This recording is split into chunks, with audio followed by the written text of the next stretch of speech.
Antes de 1945, cuando Corea no estaba dividida aún en Corea del Norte y Corea del Sur, la ciudad que se llama Pyongyang, ella recibía el apodo, fijaros, recibía el apodo de Jerusalén del Este, porque tenían miles de iglesias allá.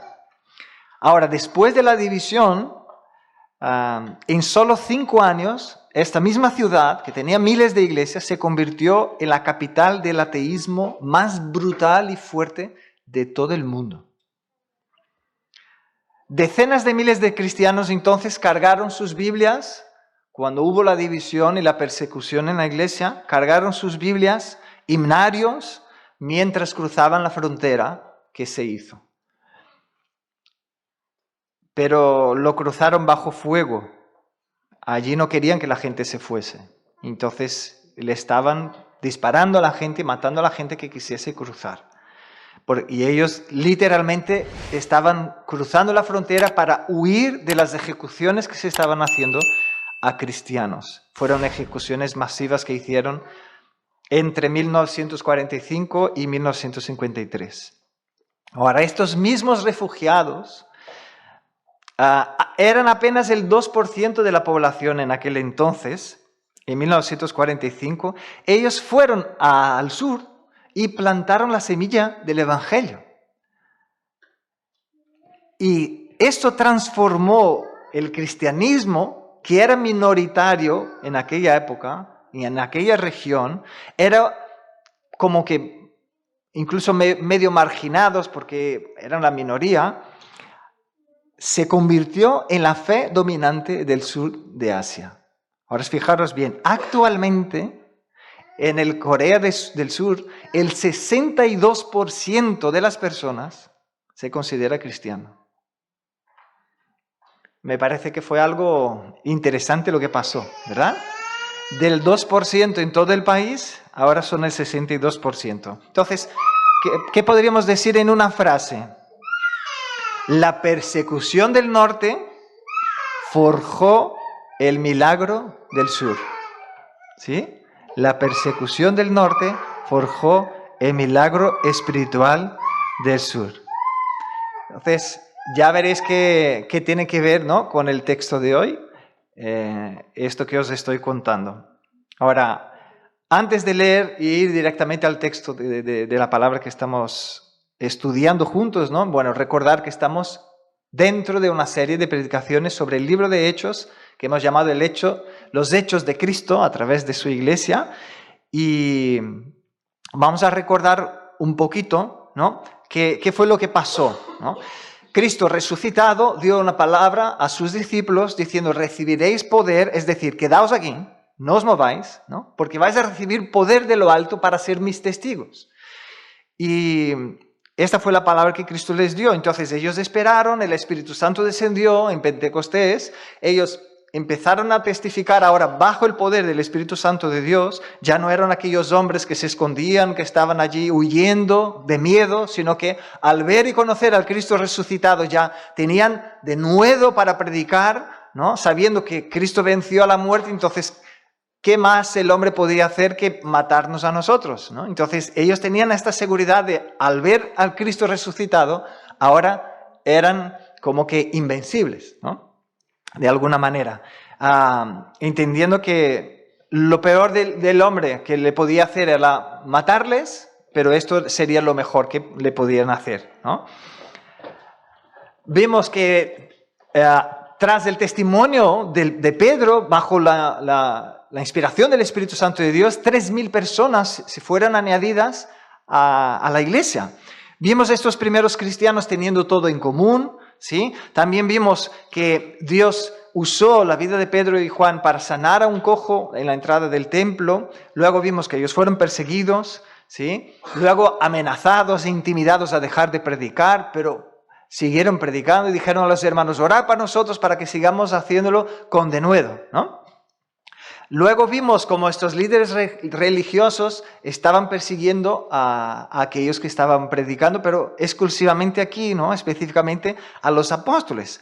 Vimos que tuvieron problema porque la iglesia creció tanto y las viudas de algunos estaban siendo desatendidas, entonces levantaron a 7 hombres bajo la unción del Espíritu Santo para que pudiesen ocuparse de esta tarea que era muy importante, y que los apóstoles siguiesen, ¿no? Con la predicación y la oración. Y de entre estos 7 hombres fue levantado Esteban. Y dice la palabra que Esteban también estaba siendo muy usado por Dios para señales, prodigios, maravillas, ¿no? Y otra vez los líderes religiosos de la época lo cogieron, lo prendieron, pero luego vimos, ¿no? En el capítulo 7 dividimos en 3 partes, estuvimos viendo el testimonio de Esteban delante de estos líderes hasta que culminó en su muerte, porque ellos se quedaron tan enojados con Esteban que luego lo alejaron del templo, demostrando así que tenían un temor de no matar a nadie dentro del templo, pero no tenían el temor de Dios porque estaban matando a uno inocente, ¿no? Que no había cometido ningún acto que fuese considerado para que mereciese la muerte, ¿no? Y que le matasen. Ahora, ¿dónde estamos en esto dentro de la historia? Se dice que este hecho, ¿no? Del testimonio de Esteban fue en el año 36 después de Cristo, es decir, unos 3 años más o menos después de que Cristo hubiese resucitado. Y es aquí el punto que estamos en la historia, ¿no? El capítulo 8 empieza con una Y. Y vosotros que ya habéis participado de otras predicaciones, ¿no? Ya sabéis que cuando empieza con una Y, ¿qué significa?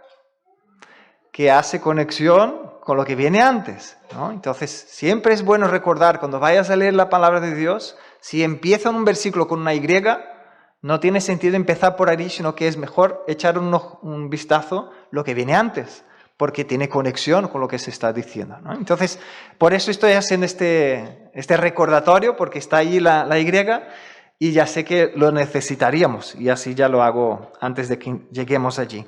Entonces, a partir del capítulo 8, vamos a ver que lo que vamos a leer hoy, ¿no? Hechos capítulo 8, vamos a ver que estos líderes religiosos ya dejaron de perseguir a los apóstoles para empezar a perseguir toda la iglesia. Es decir, cualquiera que diga que sirve a Cristo, que vive por Cristo, empezaría a ser perseguido. Y es lo que vamos a ver hoy, ¿sí? Pero bueno, antes de leerlo vamos a orar. Cierra tus ojos. Padre, te damos gracias, Señor, en esta mañana por tu fidelidad. Gracias, Señor, por tu palabra.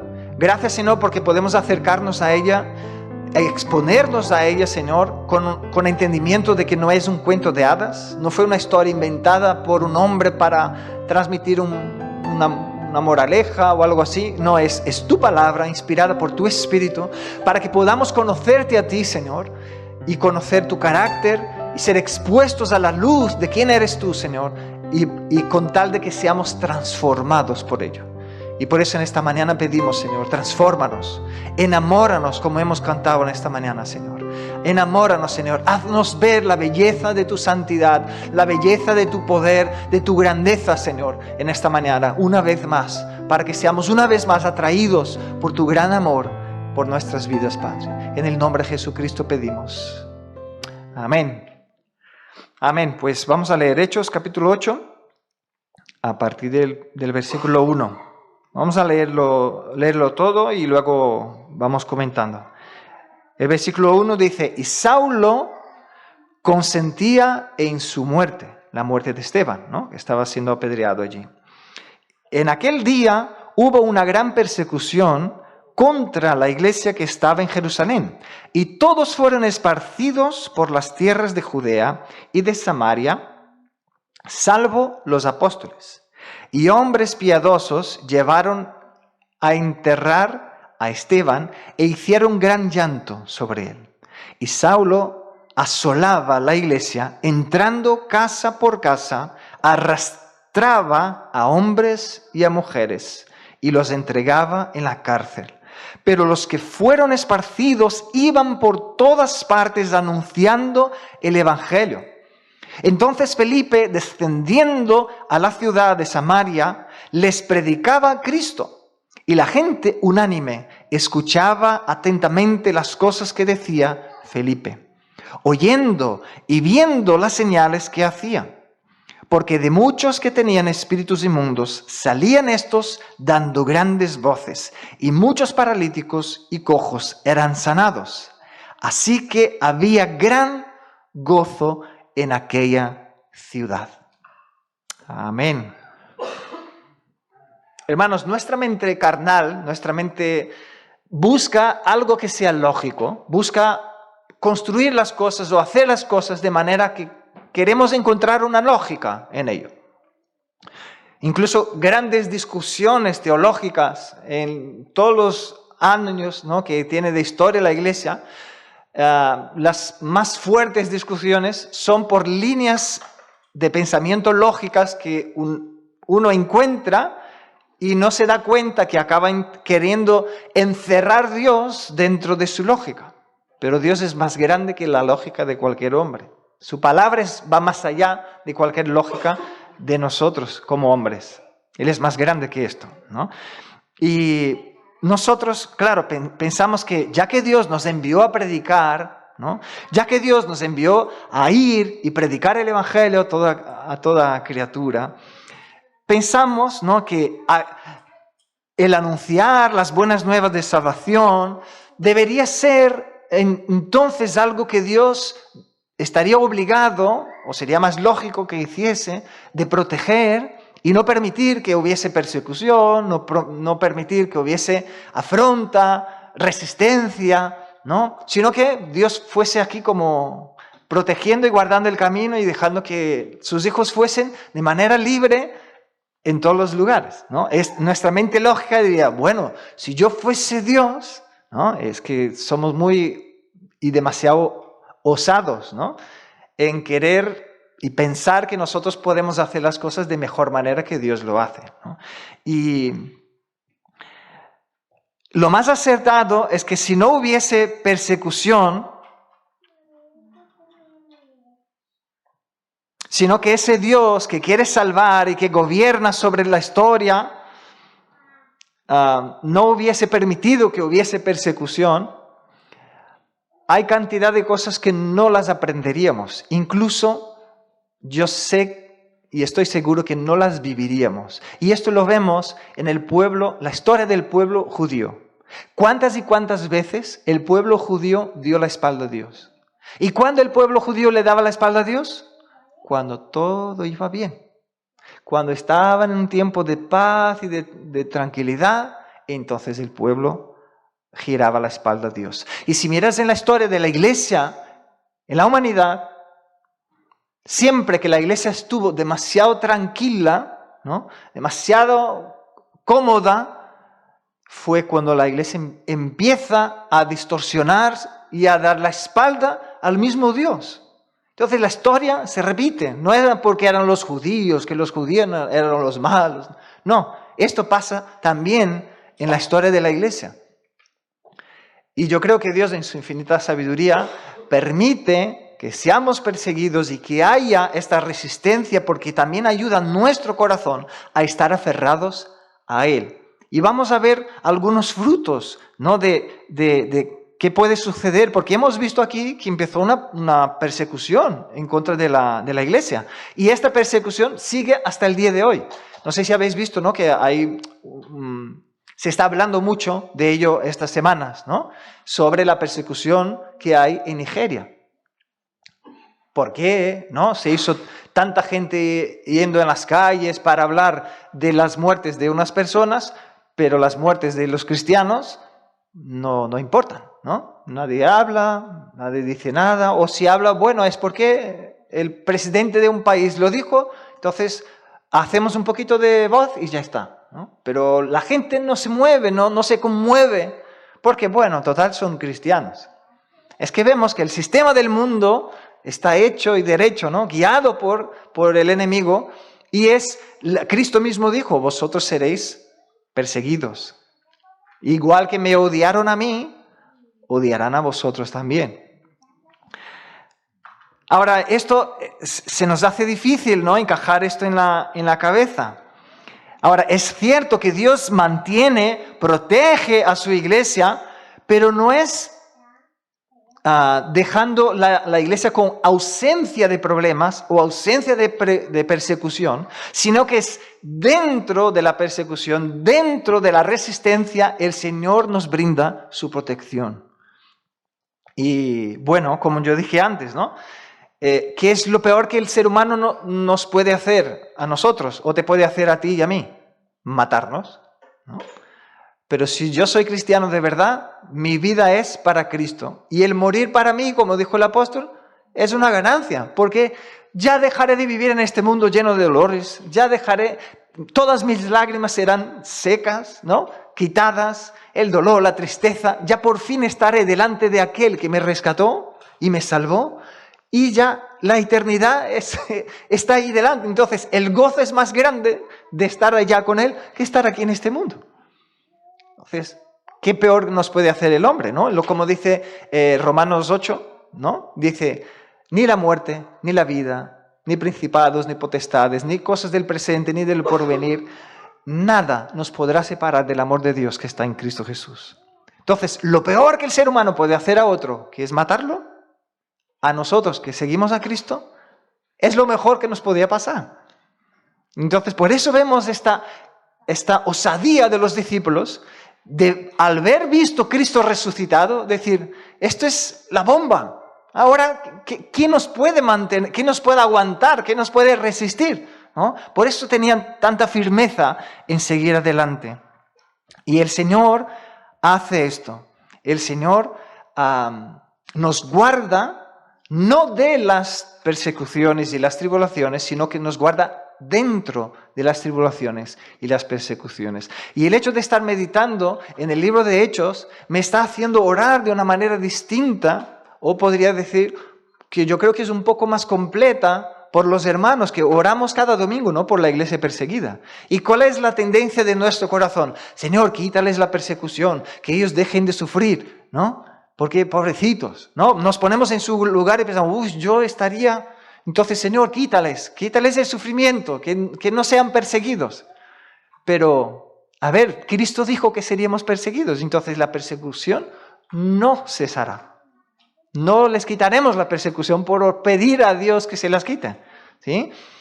Ahora, ¿podemos seguir pidiendo esto? Sí, podemos decir, Señor, nos apena saber que nuestros hermanos les están matando. Entonces, Padre, guárdales, ayúdeles, fortaléceles, consuela sus corazones.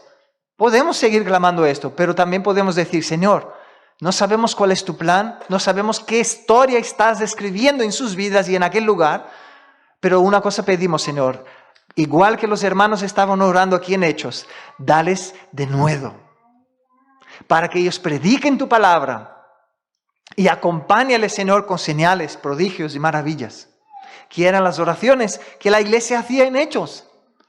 ¿Sí o no? Estamos leyendo Hechos y la iglesia siendo perseguida, y ya vamos a ver que no hay una vez que los hermanos estén llorando diciendo, oh Señor, pobrecito de nosotros, que se acabe ya la persecución, Señor, en todo el mundo. Es que no lo hay. Entonces, ¿por qué no lo hay? Porque Dios, en su infinita sabiduría, permite que esto pase porque tiene propósito en ello, ¿no? Ahora, la protección de Dios entonces no está vinculada a que Él haga las cosas como a nosotros nos gustaría que Él hiciese. La protección de Dios no está en que Él haga las cosas en como nuestra lógica encaja que sería mejor, ¿no? Sino que cumpliendo sus promesas en nosotros. Entonces, la protección de Él es que Él cumple cada una de sus promesas en nosotros, estando o no dentro de la persecución y dentro de dificultades. Ahora, vamos a volver a leer los versículos y vamos a ver cómo el Señor está obrando en su iglesia y a través de su iglesia, aún en estas circunstancias adversas, ¿vale? El primer versículo empieza ya diciendo, ¿no? El 1, y Saulo consentía en su muerte. Aquí vemos, Saulo era un también fariseo de fariseos, como dice, no él mismo, habla de él, estudiado junto con los fariseos, y él estaba como el cabecilla persiguiendo a la iglesia. Vio la muerte de Esteban y ahí se quedó consintiendo que lo matasen. Vemos aquí el estado penoso que puede llegar a estar un hombre, ¿no? Pensando que está sirviendo a Dios y persiguiendo al mismo Dios, ¿no? Este es el hombre sin Dios, un hombre entregado al pecado, engañado por el pecado. Ahora, lo que sigue en el versículo 1 dice, en aquel día hubo una gran persecución contra la iglesia que estaba en Jerusalén y todos fueron esparcidos por las tierras de Judea y de Samaria.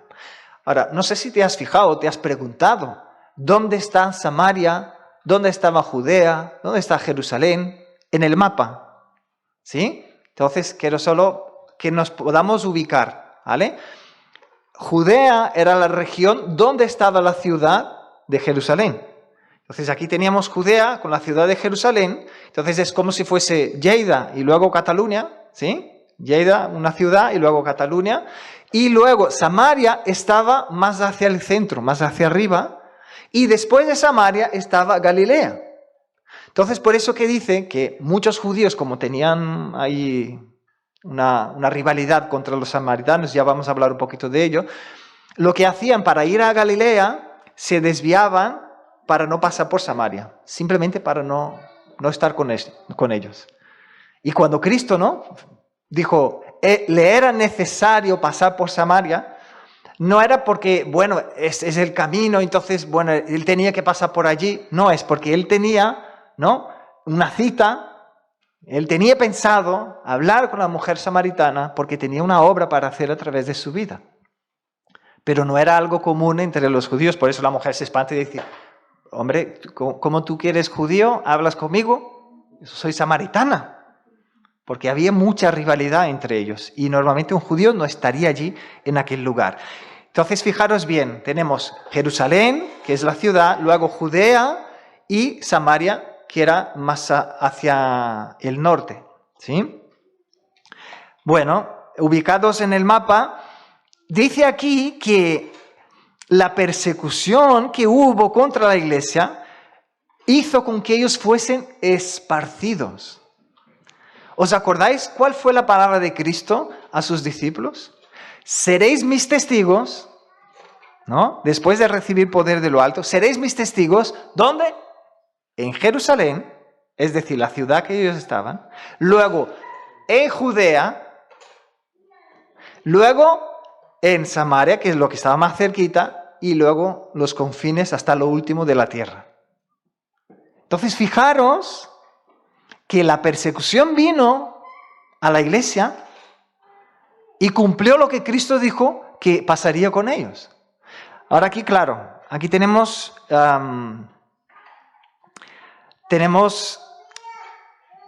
dos posibilidades, ¿no?, o hipótesis que se pueden ver aquí. Porque una de ellas es que Cristo les dijo, esperad hasta que venga poder de lo alto, y entonces seréis mis testigos. Ellos esperaron, ¿sí?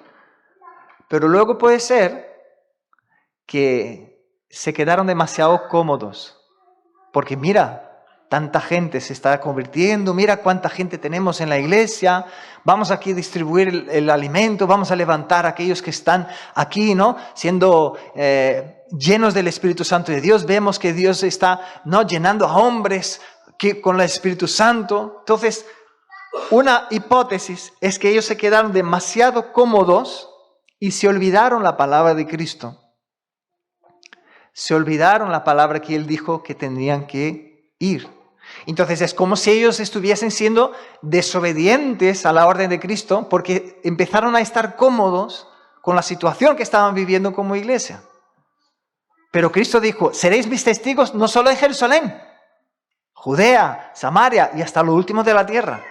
Entonces, una hipótesis es que por consecuencia de su desobediencia, el Señor permitió que ellos fuesen perseguidos para que ellos pudiesen avanzar y pudiesen cumplir lo que Cristo dijo que lo harían y que era el propósito de Cristo para que ellos fuesen llenados del Espíritu Santo de Dios. ¿Sí? Esta es una de las hipótesis. La otra, ¿cuál es? Que Cristo sabía que vendría la persecución porque Él ya dijo que vendría. Y Él sabía que ellos tendrían la necesidad de ir porque esto estaba dentro del propósito que Dios tenía para con su iglesia. ¿Vale? Entonces, esta es la segunda hipótesis que se entiende de este texto aquí. Ahora, ¿la promesa de Cristo se cumplió? Sí. Esto se iba a cumplir. Porque Él dijo, se cumpliría. O sí, o sí. Y esto es tremendo, ¿no? Verlo. Es tremendo verlo. Cristo derramó su Espíritu y ahora ellos estaban siendo esparcidos. Y lo curioso es que dice, en Judea y en Samaria, justo en la secuencia que Cristo dijo que sería. Qué tremendo, ¿no?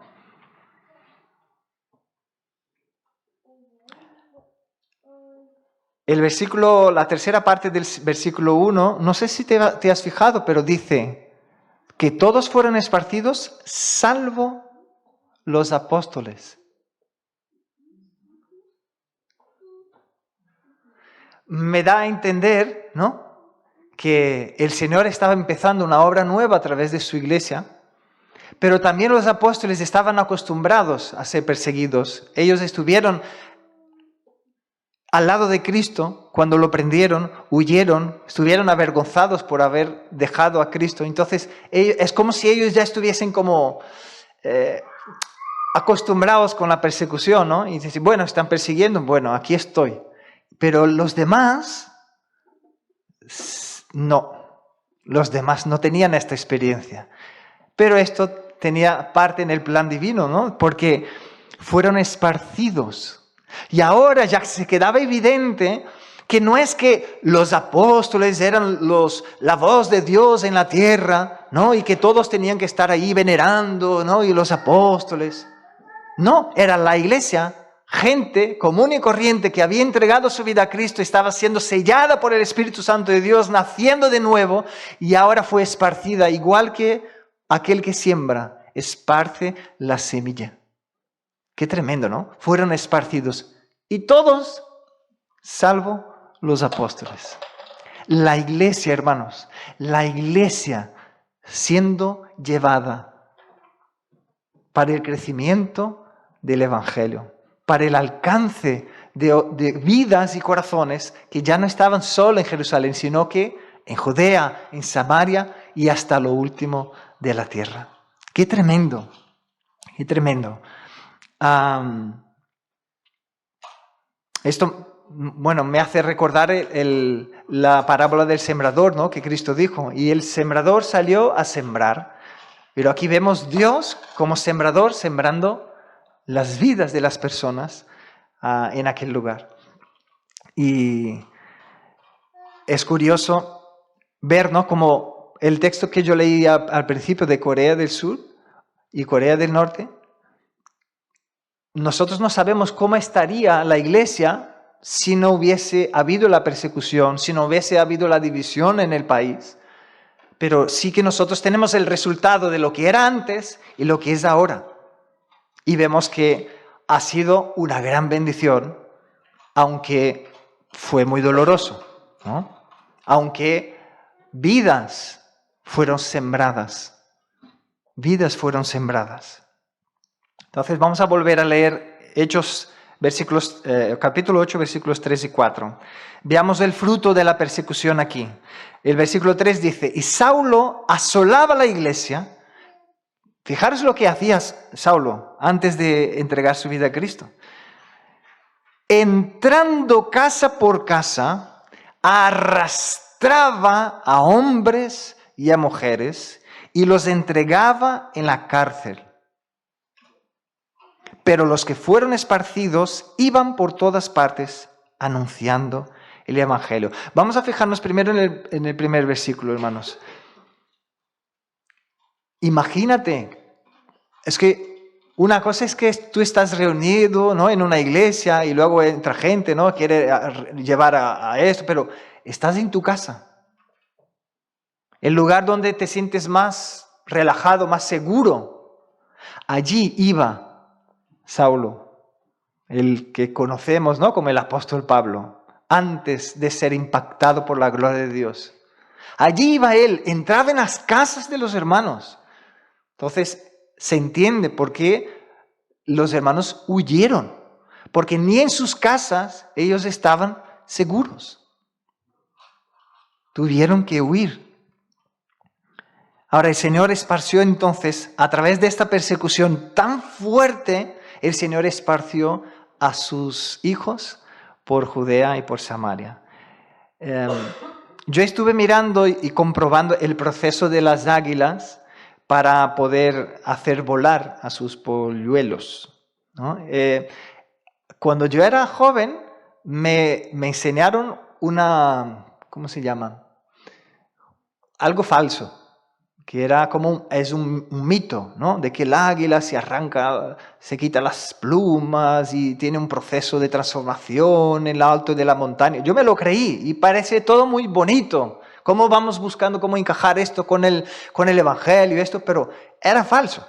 Entonces, cuando yo me acordé de esto, yo fui a averiguar, a ver qué de esto era cierto, qué de esto era falso, porque si vamos a usar una ilustración para comparar con lo que Dios hace, que por lo menos sea algo verdadero, ¿no? No un mito, algo inventado.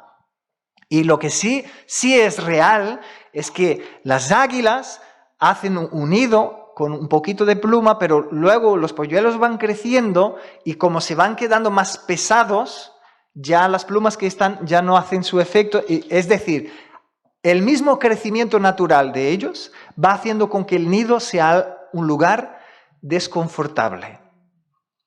Ya dice, uy, estaba tan a gustito aquí, pero ya no tanto. Entonces esto les hace tener las ganas de volar, tener las ganas de salir de allí, de ir. Incluso dice que el águila madre a veces deja de llevar comida. Cuando ellos llegan en la posibilidad de volar, que ya tienen su físico preparado para volar, deja de llevar comida para provocarles el tener que salir para aprender a volar y aprender a cazar. Uy, qué mala madre, ¿no? Nuestra lógica de humano sería que mala madre, ¿cómo le deja pasar hambre, pobrecito? Dale de comer, ya cuando él quiera, ¿no? Cuando él sienta ya saldrá del nido, ¿no? Nos gusta pensar que somos más buenos de lo que Dios es bueno. Ahora, todo lo que Dios hace tiene un propósito. Y aquí vemos en este ejemplo, ¿no?, de las águilas, que lo que era confortable en una época ya deja de serlo porque es necesario el crecimiento, es necesaria la transformación, es necesario ser quebrantado para tener la imagen de Cristo. Entonces hay cosas que el Señor permite en nuestras vidas, que Él nos está dando la oportunidad de tener un nuevo tiempo. Él quiere marcar el carácter de Cristo en nuestro corazón. Y Él conoce cómo nuestro corazón es duro por el pecado. Él conoce la dureza de nuestro corazón y sabe cómo quebrantarlo. Entonces hay situaciones que pasan en nuestras vidas que duelen. Que son difíciles, pero no significa que Dios no esté a nuestro lado, cogido en nuestra mano y guiándonos en el valle de sombra y muerte, como dice la palabra. Su vara y su callado me infunden aliento. ¡Qué tremendo! Entonces, aunque sea un valle de sombra y de muerte, sí, ¿no? Nos da la sensación a veces que vamos a morir. Son situaciones que a veces, no sé vosotros, pero a veces la sensación que yo tenía es de estar siendo tragado por la tierra. No es ni solo de estar cayendo. Algunas veces me he sentido que se me quitaba en el suelo. Pero hay situaciones que son tan abrumadoras que es como si hubiese un aspirador gigante y te está tragando. Y tú te sientes, Dios, aguántame, sosténme. Pero nuestra mente carnal quiere analizar esto y decir, Dios no está conmigo, Dios no me ama, Dios me quiere, porque si Dios me amase, si Dios me quisiese, claro, porque nosotros en nuestra mente carnal pensamos que Dios debería de hacer las cosas de diferente manera o permitir que pasasen las cosas de diferente manera. Pero Él sigue a nuestro lado. Esa es su promesa. Yo estaré con vosotros todos los días. No dijo, estaré con vosotros solo cuando os sintáis a gusto. No estaré con vosotros solo los días que fueran de júbilo y de gozo. No, todos los días yo estaré con vosotros. Y a veces nuestros sentimientos nos pasan jugadas que pensamos que como nos sentimos, ¿no? Nos sentimos mal, que duele, y entonces decimos, no, Dios no está, no puede estar, no es posible que Dios me esté cuidando, ¿no? Yo también pasé por ahí, y mi corazón también tiene la tendencia a pasar por ahí, pero el Señor nos manda mirar a la palabra y decir, ¿qué es lo que Él nos dice en su palabra? ¿Qué es lo que nos compartió el pastor Michael la semana pasada? Las sagradas letras. A veces nos creemos más a nosotros, creemos más a los pensamientos que vienen en nuestra mente, que nacen de nuestro corazón, que nacen de nuestro dolor, los creemos más que las sagradas escrituras. Y el Señor nos llama una y otra vez a volver a la palabra de Dios y decir, ¿qué es lo que Dios dijo? Vale, Dios dijo, yo estaré con vosotros todos los días. Entonces, aunque yo no estoy sintiendo, aunque parezca que no, si Él lo dijo, Él lo está haciendo. Y mañana, si Él me permite, yo lo veré. Y yo lo alabaré y yo le exaltaré porque Él sigue siendo fiel, aunque yo a veces no lo soy. Qué tremendo, ¿no? Ahora, ¿qué es lo que iban anunciando de estos hermanos que fueron esparcidos? Que tenían grandes apóstoles en Jerusalén, que la gente se acercase, que viniese a Jerusalén. Era esto lo que ellos decían. Venid, que está Pedro, el padre de la iglesia. Venid, que está el Juan, aquel que estuvo a su lado. No, ¿verdad? No era esto lo que anunciaban. Dice que fueron anunciando el Evangelio. Ahora, no sé, podrían estar anunciando, venid al templo, porque el templo de Jerusalén es donde está la salvación. No, ¿verdad? También podrían quizá anunciar, venid, seáis circuncidados para ser salvados. También eran judíos, podían predicar esto, pero tampoco lo estaban haciendo. Tampoco dijeron, mira, vamos a hacer lo siguiente, como el Espíritu Santo fue derramado en Pentecostés, vamos aquí ahora en Samaria a hacer una gran invitación el día de Pentecostés en Samaria. Entonces reunámonos todos para que el Espíritu de Dios vuelva a derramarse. ¿Veis que a nosotros nos gusta, ¿verdad?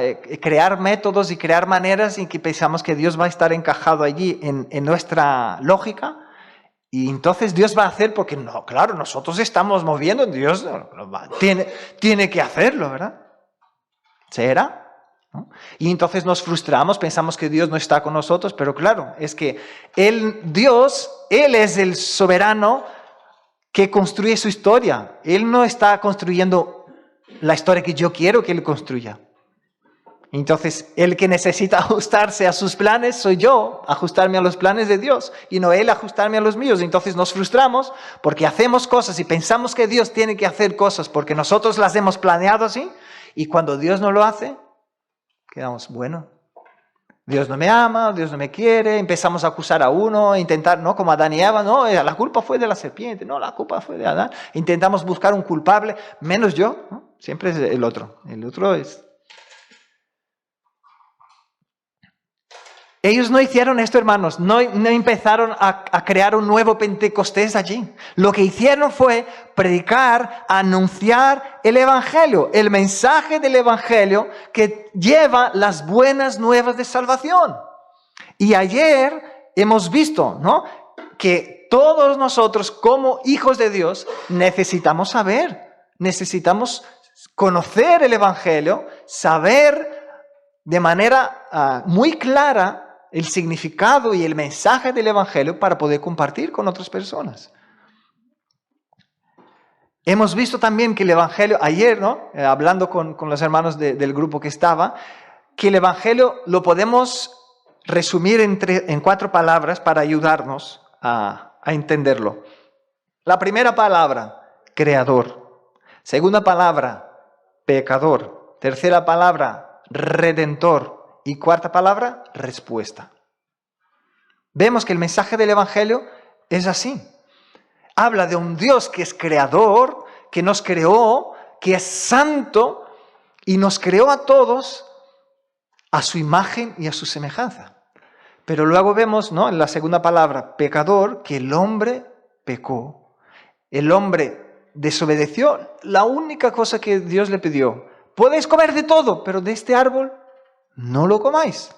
Y el hombre y la mujer fueron allí, justo de este árbol, ¿no? Lo comieron, como comentaba nuestro hermano Ismael esta mañana. Tenían todo para disfrutar la presencia de Dios, pero lamentablemente cedieron a la tentación del diablo, ¿no? Y nos animaba nuestro hermano a mirar a nuestro corazón y a decir, Señor, guárdame, porque cada día somos tentados también. Y necesitamos tener la mirada puesta en Cristo. Y esta es la segunda palabra, pecador, entonces demuestra que todos pecaron y ahora están separados de la gloria de Dios, porque Dios es un Dios santo. Aunque nos creó con amor, pero el pecado hace separación entre Dios y nosotros. Y luego la tercera palabra, redentor, para acordarnos de Cristo. Que Cristo vino a morir en nuestro lugar para darnos salvación, para redimirnos de nuestros pecados. Y luego el mensaje que Cristo predicaba es la cuarta palabra, la respuesta. Él decía, arrepentíos, arrepentíos. Porque el Señor, Él te anuncia el Evangelio, pero luego el que se arrepiente eres tú. No te sirve estar ahí tomado y decir, no, ya cuando venga un ángel y me toque, me mueva aquí. No, ya lo has escuchado. Ahora, ¿qué estás haciendo con lo que Dios está hablando en tu corazón?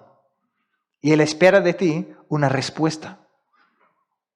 No solo saber de manera intelectual el mensaje del Evangelio, sino la disposición del corazón de decir, me rindo ante ti, Señor. Me arrepiento la manera que estoy viviendo y quiero vivir de tal manera que mi vida sea un perfume, ¿no? Como hemos cantado en esta mañana, un perfume a tus pies.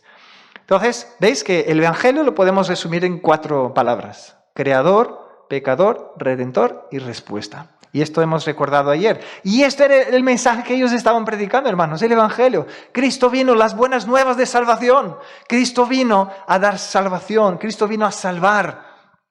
Este es el gran amor de Dios, ¿no? Dice, de tal manera amó Dios al mundo, que envió a su Hijo unigénito para que todo aquel que en Él cree no perezca, mas tenga vida eterna. Entonces, ahora en el versículo 5 del capítulo 8, dice que Felipe, descendiendo a la ciudad de Samaria, y dice descendiendo porque dice que la ciudad de Jerusalén era un poquito más alta, ¿sí?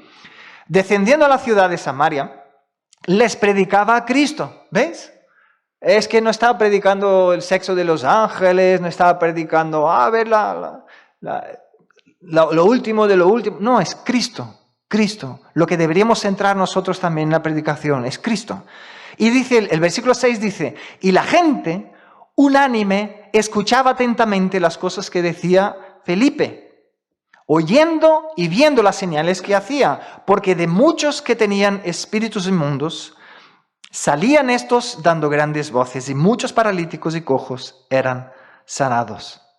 Ahora, hermanos, en Judea, que ya no era Jerusalén, ¿no? En Judea ya era un milagro que la gente pudiese escuchar el Evangelio y recibirlo de buena gana. Ahora en Samaria, ahí el milagro ya era espectacular. Que la gente estuviese allí escuchando atentamente a un judío hablar en medio de Samaria, esto no era obra de hombres, sino que era el Espíritu de Dios que estaba obrando allí en sus corazones. Y dice que era por las señales que ellos estaban haciendo, que el Espíritu de Dios estaba usando sus vidas para hacer, para liberar a personas de demonios. Entonces ellos empezaron a ver las señales y dijeron, ¿y estos de dónde vienen? ¿Qué tienen para decirnos estos? Porque solo contando rápidamente la historia. ¿Por qué había esta rivalidad entre Samaria y Jerusalén o los judíos? Más o menos 1000 años antes de Cristo estaba el Reino Unido, el Reino de Israel. Era solo un reino. Y estaba David como rey y luego Salomón se quedó como rey y cuando se murió se quedó su hijo, ¿no? Ese es un nombre, siempre me confundo los dos nombres. Roboán. Me confundo con los nombres en portugués. Entonces Roboán asumió, pero no hizo bien delante de Dios. No fue sabio. Los ancianos le aconsejaron a ser amable, a ser bondadoso con el pueblo, a quitar un poco de carga. Y los jóvenes le dijeron a él, no, hombre, tú tienes que mostrar que es más fuerte que tu padre. Y les puso una carga demasiado fuerte sobre el país. ¿Qué sucedió? Las 10 tribus del norte dijeron, no te queremos a ti como rey, ya es demasiada carga. Dividió el reino. Entonces quedaron 10 tribus en el norte y 2 tribus en el sur. De las 10 tribus del norte, lo que hicieron fue construir su templo, se fueron mezclando entre judíos y gentiles, ya se estaban dejando las cosas de Dios de lado porque se empezaron a adorar a falsos dioses. Entonces, el reino del sur permaneció como que con el celo del Señor y de su palabra, aunque ya vemos que fue de una manera súper religiosa, pero por lo menos ellos estaban esforzándose por guardarlo, ¿no? De tal manera que rechazaban todo lo que venía de Samaria y decían, no, hay que venir a adorar en Jerusalén. Por eso la mujer samaritana dijo, ¿dónde hay que adorar? Que los judíos dicen aquí, los samaritanos, ¿no? Por eso, porque Samaria fue levantada como la capital del norte y por eso había esta disputa entre ellos. Ahora imaginaros, hermanos, ellos ahí dicen, no, nosotros tenemos nuestro templo, nosotros vamos a adorar, nos vamos a ir. Ahora que vienen estos judíos aquí a hablarnos a nosotros, ¿no? Sería lo más lógico que pasase, pero el Espíritu de Dios estaba moviendo su iglesia allí para llevar el mensaje del Evangelio. Y usó con poder sus vidas para que los samaritanos pudiesen fijar su atención, es decir, quitar la barrera que separaba. Y esto es lo que dice que la palabra hace, que Cristo hace en nosotros. Él quita la barrera de separación que había entre pueblo y pueblo. ¿Qué era pueblo y pueblo? Entre el pueblo judío y todas las demás gentes. Había una separación porque el pueblo judío fue elegido por Dios para escribir la historia, para que Cristo viniese a través de ellos. Y entonces ellos eran el pueblo que tienen el pacto con Dios. Pero luego vino Cristo y extendió este pacto con su sangre a todas las naciones. Entonces, ya en el cielo uno no te va a pedir el pasaporte y decir, a ver, si eres judío entras, si no eres, no entras, ¿no? En el cielo estarás, ¿eres de Cristo? ¿Fuiste sellado con el Espíritu Santo o no? Allí en el cielo no habrá brasileño, colombiano, español, ecuatoriano, ¿no? Venezolano. Allí no habrá nadie que sea considerado aparte o excluido por donde nació en este mundo, sino que ahí habrán solo los hijos y las hijas de Dios redimidos por la sangre de Jesucristo. Amén. Entonces, esta era el panorama que vemos, ¿no? Y cómo el Espíritu Santo de Dios cautivó la atención de los samaritanos para quitar la barrera que había y fijarse en qué es lo que estos hombres nos están diciendo. Y bueno, yo mirando esto veo la gran necesidad que tenemos de siempre a la hora de pensar, de evangelizar, de hablar de Cristo, que nutramos todo esto con oración. Orar por nosotros, orar por aquel que va a escuchar, para que el Espíritu Santo de Dios se mueva. Porque igual dijo nuestro hermano ayer, ¿no? El Fausto dijo, si el Espíritu Santo de Dios no quebranta el corazón, aquí nosotros no podemos abrir la mente y meter la palabra. No podemos convencer a la persona de su pecado, que llegue al arrepentimiento, si no es el Espíritu de Dios obrando, ¿no?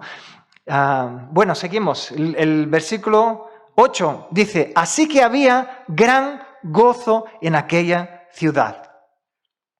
En Samaria había gran gozo en aquella ciudad. Ahora, ¿Te has fijado qué contraste más maravilloso que hay aquí? Por un lado, Jerusalén, la gente siendo perseguida, Saulo entrando en las casas, llevando a la gente para matarlas. Entonces, en Jerusalén estaba habiendo gran tribulación, gran persecución, gran tristeza y dolor, pero al otro lado, gran gozo en la ciudad de Samaria. Y es curioso como vemos este contraste en muchos lugares en la misma palabra de Dios, ¿no? Ahora, llegamos a este punto, ¿no? Entendemos que la iglesia solo se movió a causa de la persecución que hubo, porque vemos que fue la consecuencia de la persecución. A causa del sufrimiento que hubo, ellos se movieron. Y Dios entonces vemos que permitió esta persecución dura, sí, pero la permitió para que ellos fuesen y que el propósito del Señor de llevar el Evangelio hasta lo último de la tierra se cumpliese, para que la iglesia saliese de su zona de confort.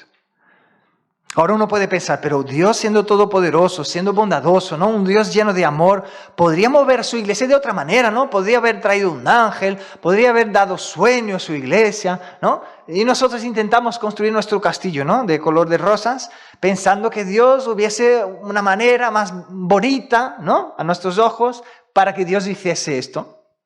Y es cierto que Dios podría hacerlo, tenía poder para hacerlo, y muchas veces lo hace, pero no todas las veces lo hace. Y nuestro conflicto está en cuando Dios no hace como pensamos que Él debería hacerlo. Y yo creo que este es el enfoque que podemos dar al texto de hoy. Es que Dios en su santa providencia permite la persecución a su iglesia para que se cumplan sus santos propósitos. Ahora, haciendo un repaso, ¿no fue así con José de Egipto? ¿Cuánto sufrió José de Egipto para llegar a ser el gobernador allí de Egipto y poder bendecir a todos en tiempo de hambre? ¿Es que Dios no podría haberlo llevado allí de otra manera? ¿No fue así con Jonás? A pesar de que él buscó el sufrimiento, ¿no? Pero él, a través de su sufrimiento, que él estuvo a punto de morirse en el mar, y por la gracia de Dios, Dios mandó el pez gigante para tragarle y vomitarle en la tierra y decir, ve a donde yo te he mandado. Él sufrió, ¿eh? Jonás sufrió, y sufrió principalmente porque él no quería llevar este mensaje, porque él sabía que Dios podría perdonar a este pueblo si se arrepintiese, y él no quería esto. Y entonces él sufrió 3 días allí dentro del pez para luego ir allí y hacer lo que Dios había dicho que él tenía que hacer. Entonces, a través del sufrimiento de Jonás, toda una ciudad recibió el mensaje que Dios quería darles y se arrepintieron y Dios les perdonó. Qué tremendo, ¿no? Y ahora, ¿qué no decir de Cristo? ¿No fue así con Cristo en la cruz? Hoy nosotros no podemos gozar de las bendiciones de Dios, podemos gozarnos de la presencia de Dios, de conocer a Dios de manera cercana como nuestro Padre, porque Él sufrió en la cruz. ¿Ves el contraste? El sufrimiento trajo el gozo. Y aquí vemos una vez más, el sufrimiento de Cristo nos trajo gran gozo de salvación. Y el sufrimiento, la persecución de aquella ciudad, en Jerusalén, de los hermanos que estaban allí, trajo gran gozo a Samaria. Qué tremendo, ¿no? ¿Y por qué Dios hace las cosas así, hermanos? ¿A Dios le gusta a que sus hijos sufran? Yo estoy seguro de que no. Pero Dios tiene sus propósitos y tiene sus planes. Y yo creo que el texto que más nos ayuda a poder entender esto, ¿no? Es Romanos 11, capítulo 11, versículos 33 y 34. Porque yo creo y estoy enteramente convencido, ¿no? Que si Dios elige hacer de esta manera, es porque es la mejor manera que podemos conocer a Él como el Dios lleno de amor, el Dios lleno de justicia, el Dios lleno de misericordia, el Dios lleno de gracia. No había otra manera de que pudiésemos experimentar y probar y conocer en profundidad a este Dios, lleno de justicia, lleno de ira, si no fuese a través de las experiencias que pasamos en este mundo. Ahora, el apóstol Pablo hace esta declaración que nos ayuda a recordar cuán grande es nuestro Dios. Y esto está aquí en Romanos 11, 33 y 34. Dice, ¡oh profundidad de las riquezas de la sabiduría y de la ciencia de Dios! ¡Cuán insondables son sus juicios e inescrutables sus caminos! Y luego él dice, ¿por qué? ¿Por qué yo digo esto? ¿Quién entendió la mente del Señor? ¿O quién fue su consejero? Sé que es una cosa un poco tonta, ¿no? De decir que yo al leer esto me acuerdo de una película, pero conocéis, ¿no? La película de aquel que se supone, ¿no? Que Dios le dio oportunidad de que tuviese todos los poderes de Dios y pudiese vivir como si fuese Dios, ¿no? ¿Cuál fue el resultado final? Caos total, porque claro, él como ser humano vivía y quería disfrutar de los poderes de Dios, pero vivir de una manera egoísta. Entonces, caos total. Al final de todo, él tuvo que entregar, decir, Dios, no sirvo para eso, no soy Dios, no soy tú, soy un miserable y no puedo contener todo este poder en mis manos porque yo solo he estropeado todo. Y a veces nosotros no nos damos cuenta que a veces con nuestras manera de pensar o nuestro razonamiento lógico, acabamos poniéndonos, ¿no? Como que si fuésemos un poquito más bondadosos que Dios, como si fuésemos un poquito más amorosos que Dios, ¿no? Porque bueno, si fuese yo, ¿no? Y entonces intentamos crear a Dios, ¿no? Crear delante de Dios un plan que pensamos que sería mejor que el suyo. Y hermanos, ¿quién conoció la mente de nuestro Dios? ¿Quién fue su consejero? Sus caminos son inescrutables. Es que no lo vamos a entender. Algunas cosas yo creo que en vida aquí nunca las vamos a entender. Pero yo te garantizo que hay unas cuantas que el Señor te va a mostrar después de haberlo pasado. Vas a mirar atrás y vas a decir, wow, Señor, ¿qué es lo que estabas trabajando? Qué maravilloso. Qué maravilloso. No me daba cuenta cuando lo estaba viviendo porque fue muy duro, Señor. Pero gracias. Gracias porque tu mano estuvo ahí conmigo en todo momento y en cada momento. Y ahora yo veo cuánto yo puedo hablar como Job, ¿no? Antes te conocía de oídas, pero ahora mis ojos te ven. Qué tremendo, ¿no? Qué tremendo. Y para terminar, vamos a leer Romanos 8, el versículo 18 y luego de 32 al 37, que es un texto muy conocido, lo conocéis, pero quería encerrar, ¿no? La predicación recordando esta verdad tan grande. El 18 dice, pues tengo por cierto que las aflicciones del tiempo presente no son comparables con la gloria venidera que en nosotros ha de manifestarse. Algo que necesitamos recordar siempre, hermanos. ¿Sufrimos aquí? Sí. ¿Somos perseguidos porque decir que amamos a Dios y queremos vivir por Él? Sí.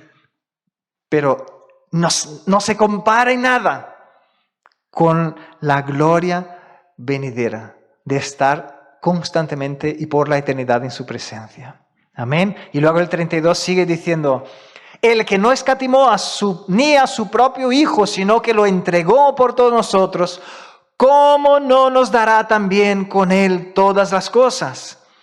¿Quién acusará a los escogidos de Dios? Dios es el que justifica. ¿Quién es el que condenará? Cristo es el que murió, más aún el que también resucitó, el que además está a la diestra de Dios, el que también intercede por nosotros. Y luego el 35 dice, ¿quién nos separará entonces del amor de Cristo? ¿Será tribulación, o angustia, o persecución, o hambre, o desnudez, o peligro, o espada?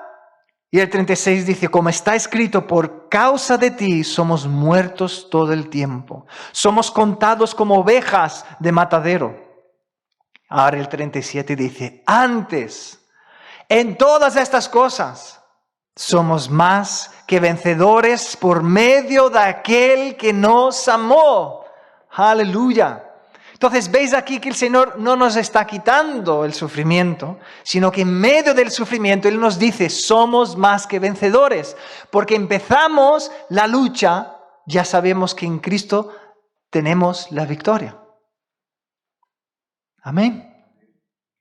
Sé que es un tema durillo, ¿no? De exponer y de escuchar y de recordar, ¿no? Tristezas, dolores, aflicciones, persecuciones. Pero nuestro consuelo es que el Señor ya nos dice que empezamos ganando.